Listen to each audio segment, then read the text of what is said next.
Eric? Are you there? We need to talk.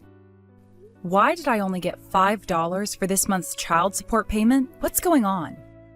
You promised to send me $200 a month. Are you in some kind of trouble? This is your duty as a father, so I'd appreciate if you'd stop screwing me around and actually pay the amount you said you would. Sup, Joanne? I'm guessing you checked your bank balance. Duh. Why do you think I'm messaging you? We might have been divorced for 5 years now, but that doesn't change the fact that you're Fonzie's father. And it doesn't change the fact that you have obligations to fulfill to him. If you don't start fulfilling those obligations properly, you and I are going to have issues. No heckin' way. This ain't fair at all. It's not like I'm the one raising Fonzie, is it? Why should I give you all that money for him when I'm hardly even involved? I only see him a few times a month. It makes no sense for me to pay that much. Excuse me? Are you for real right now? To be honest, I thought it was bullcrap from the get-go, but I ignored my better judgment and carried on paying the full amount for years because I was scared you'd stop playing games with visitation rights. You know what? I'm not going to take it anymore. $5 a month is more than enough child support money. You're the one who divorced me. Raising the kid is your responsibility. Oh my God, Eric, are you being serious right now? Like, are you actually being serious right now? You genuinely believe $5 child support a month is enough? Are you dumb? This ain't a question of whether it's enough or not. This is a question of why the heck I have any obligation to pay you child support in the first place, considering you're the one who divorced me. I divorced you because you cheated on me, you doofus. Jesus. Do you want us to drag all that old crap up again? Besides, the child support money isn't for me. The clue's in the name. It's for Fonzie. He has a right to that money. You're supposed to be paying $200 a month in child support to fulfill your obligations as Fonzie's father. What's the point if you're the one who spends it? I don't see how it's helping Fonzie. You're just using him as a tool to get your grubby mitts on my cash. What am I supposed to do? Give it to him? He's 7 years old, you idiot! You've been paying me the money into a bank account I made especially for this purpose for the last 5 years. I spent all of it on Fonzie with utmost consideration for his needs at all times. I wonder. Are you really telling the truth? I'm not convinced. You hear stories all the time about struggling single mothers spending all their kids' child support on themselves. It wouldn't surprise me one heckin' bit if that turned out you were doing the same thing. Single mothers are all the same, after all. Everyone knows you're a blight on society. Wow, because that's not prejudiced. Jesus, Eric, you're unreal. Fine, if you don't trust me, how about I show you my receipts? I've been keeping everything just in case you ever complained about this exact kind of thing. So if you want to see them, I'm ready. I ain't got the time to look at your frickin' receipts. Do I look like a bank clerk? Look, bottom line is, the child support payments will be going down to $5 a month from here on out. That will be all. Oh, no you don't. Wait a sec. You don't just get to decide the conversation's over when I'm not done speaking to you. We made an official agreement at the time of the divorce, so you don't have the right to reduce the payments without my consent. You sent me another $5 again this month. Eric, you seriously need to cut this crap out. If you insist on continuing with this absurd behavior, I'll have no choice but to take extreme measures. What's that supposed to mean? You wouldn't be able to take an extreme measure if it hit you in the face. Oh, you really think so? Well, then go ahead and try me. It means speaking to my lawyer again and having it arranged that the money be taken from you through other means, such as, I don't know, having it seized directly out of your salary. Directly seized? Sorry, babe, but that ain't gonna happen. What makes you so sure? Yeah, that's a personal question. And a severe invasion of my privacy, so... I'm sorry, sugar tits, but I can't answer that. You have a warped view on rights when you can't answer a simple question, but have no issue with denying your son the right to his child support. Like I said, I'm not the one raising the brat, so you should be grateful you're even getting $5. If there are circumstances making it difficult for you to pay the full amount, then you should just say so. If you have something going on in your life that can't be helped, then I'd be willing to consider a temporary reduction. But we're never going to go anywhere if you keep playing these stupid games with me. Circumstances? Nah. It's plain sailing on my end, babe. The bottom line is the child support payments will be continuing at $5 a month forever. See ya. Hey, wait! Hey, Joanne, it's been a while. It's Eric's sister, Anna. Huh? Anna? I hope you're doing okay. Sure, I'm alright. I hope you're doing okay, too. Things sure were chaotic back while the divorce was going on. Thanks so much for having my back then, babe. You really have no idea how much it meant to me. It's fine, really. The whole thing was all my idiot brother's fault to begin with, so of course I was gonna have your back. Anyway, about why I messaged you today. My idiot brother wouldn't happen to have done anything else idiotic lately, would he? How do you mean? For example, anything to do with the child support? Well, actually, now that you mention it... God damn it. I'm impressed. You always were pretty darn perceptive, Anna. Would you mind telling me exactly what he's doing? Alright, well, starting last month, he took it upon himself to reduce the child support payments to $5 a month. $5? It was supposed to be $200 a month, right? Right. Up until last month, we never really spoke at all, but he'd been paying me the full $200 on time every month without issue. Then all of a sudden, out of nowhere, he boldly declares that he's reducing it to $5 a month without going through any official procedures, without going through my lawyer, and completely without my consent. Wow, I see. Did something happen on your end? How did you know something was going on? Well, I'm not sure exactly how to tell you this, but here's what happened. I'm not sure whether it was my mom or my dad, but anyway, up until recently, one of them had been dragging my lazy-ass brother to the bank every month. That way, they could confirm beyond any doubt that he was, in fact, paying the child support like he was supposed to. Wow, really? Yes. Damn. So they've been going out of their way to help me behind the scenes these last 5 years? I feel kind of guilty. Wait, what do you mean until recently? Well, my mom and dad were involved in a car accident the day before last month's child support payment. Oh my God, no way! Are they both okay? They're a little scratched, bruised, and shaken up, but there's no danger to their lives.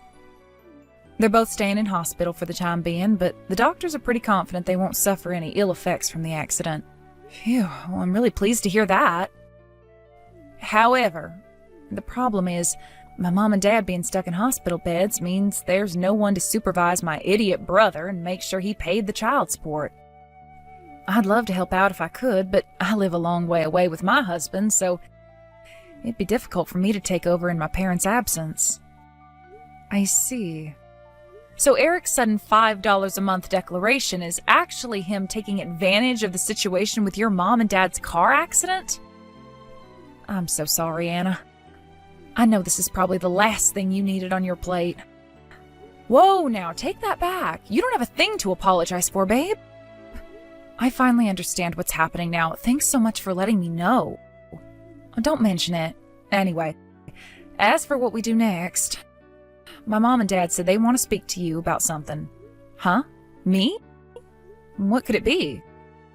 I can only apologize in advance for the inconvenience, but would you mind heading down to the Herbert Hoover General Hospital to see them on your next day off? I'll cover your transportation costs and your hotel if you need to stay the night. Oh, it's fine. Don't worry about that. I can cover everything. Eric won't be at the hospital when I arrive, will he? No, of course not. All right, well, in that case, I'll head down to see them on Sunday, and they can talk to me about whatever they want then. Sunday? Alright, got it. I'll let you know my time of arrival closer to the day. Great, thanks a bunch, Joanne. Sorry again for the trouble. Hey, Joanne. Remember how you were bitching and whining about my $5 a month child support contributions? Well, it just so happens I have some good news to announce. I'm willing to bump it back up to $200 a month. If you marry me again. I take it that means you'll only be putting $200 into the household every month? You're working. What's wrong with that? $200 is more than enough. Not even close. Be honest, Eric. The only reason you're messaging me with this crap is because you got fired recently and are currently juggling several part-time jobs in an attempt to make up for the massive blow that got dealt to your income. Huh? Besides, you're nothing but talk. It's always the same with you. I bet you'd stop contributing even the $200 once you got comfortable. No way. That's not true. How can I trust anything you say? Your word means nothing ever since you broke your promise on the child support and took it upon yourself to drop it down to $5 a month. I mean, why did you get it? You're in a desperate financial situation and will stop at nothing to claw back any money you can. You used your parents' car accident as an opportunity to reduce the child support payments to the paltry sum of $5 a month. Now you have the nerve to say you'll bump it back up to $200 if I remarry you? Does your arrogance know no bounds? Was this the plan all along? To try and make me suffer by cutting the payments before giving me an in to get the money back by marrying you again so you could leech off me and do nothing around the house all day just like the good old days? I'm sure that had your plot succeeded, you would have done your utmost to force me to work more hours than ever before to fund your pathetic, worthless existence. No way. It's not like that. There was just one little problem with your master plan. I make far too much money for cutting the child support to make me desperate enough to marry you again. Seriously? Huh. Wait a sec. How the hell do you know so much about my situation? Wow, you noticed. Maybe you're not as much of a pea-brained moron as I thought you were. Anyway, you'll have to excuse me. I just arrived at the hospital to visit your parents. What? I'm with your sister, Anna. What the heck is going on? She told me all about the situation with your mom and dad, and suddenly your crazy behavior surrounding the child support suddenly makes perfect sense. Oh my god. What the heck? You're all ganging up on me behind my back. Stick your child support payments up your ass. Wow. Really? You mean I don't have to pay? Yep. Like seriously? Like, really, really, really? The downside is that you'll never see your son Fonzie again. But as long as that's fine with you, we can go ahead with 0 child support. Sure. Yeah, that works for me. Okay. Let's do it. Yeehaw! Understood. Your mom and dad will fill you in on the rest. Woohoo! Talk about hitting the frickin' jackpot. My life is about to get so much easier. Hey, bitch. Is that what you meant by me not having to pay child support anymore? My goddamn parents agreed to give Fonzie my frickin' inheritance money in return? Give me back my money. Now. It's not your money anymore. But it should have been mine. It belonged to me originally. Tell Fonzie to waive his right to the inheritance. It's too late, Eric. The procedures have already begun. Not my problem. Undo it. Now. Tell Fonzie to relinquish his right to the inheritance now. He's a 7-year-old child. Age has nothing to do with this, bitch. Why not use this as an opportunity to self-reflect instead of swearing at me like some demented old man? This obviously would never have happened if you hadn't been such a blithering moron that you thought it was actually acceptable to reduce the child support payments to $5 a month. Yeah, my money. My money! Anyway, don't you have bigger things to worry about right now? What are you talking about? Isn't the young girl at your workplace filing charges against you for stalking her? Huh? I got a phone call from her parents explaining how the middle-aged dad at the milkshake cafe where their daughter works has been following her home and loitering outside their house with a pair of binoculars every day. They were worried taking you to court and potentially having you thrown in jail might have negative consequences for our son, but I assured them you have nothing to do with Fonzie and that my fiancé has plans to adopt him soon. What? Your fiancé? You've been cheating on me this whole time? I met him after we divorced. Don't lump me in the same category of a scumbag as you. What, did you just call me bitch? This is the last time we'll ever speak. Because I'm going to block you very soon. Huh? I kept you unblocked in case we ever needed to discuss Fonzie, but it looks like there's no danger of that anymore. Hey, wait, no. Like I just told you, I have plans to get married soon. An irritating jerk making my phone blow up with notifications is the last thing I need on my plate when I have a wedding to plan. If you desperately need to discuss something with me, you're welcome to contact me through the lawyer we used during the divorce. Joanne, you listen here, bitch. Who the fuck do you think you are? All right, I think it's time to block you now. Apparently, Eric tried to launch an assault on his mom and dad's hospital ward after that. But they could read their son like a book, and they'd already requested that hospital security refuse him entry in advance. Hilariously, he walked away gritting his teeth after vainly huffing and puffing at them until the hospital director came out and threatened to call the police. Unbeknownst to him, Eric's dad had been going through the procedures to sell their house ever since he found out about the stunt he pulled with the child support. By the time he found out, the house was already sold. With that, Eric was officially homeless. However, he still had a major problem. He had to come up with the compensation he now owed the girl he'd been stalking at work. In a stroke of miraculous luck, he managed to land himself a job at a factory where the manager agreed to let him live inside a storage shed on the premises. It may seem like things were going surprisingly well for my ex-husband, given the circumstances, but that was where his luck ran out and his nightmare began. It turned out the factory he landed a job at was notorious for exploiting its employees. He's currently working like a dog to pay back all of the debt he owes. Last I heard, his power-tripping manager only lets him sleep in the shed for 4 hours per day, forcing him to work the other 20 without breaks. I know it sounds rough, but look on the bright side. At least he's too busy to bug me anymore. It really is true what they say, huh? What goes around comes around, so be nice, folks.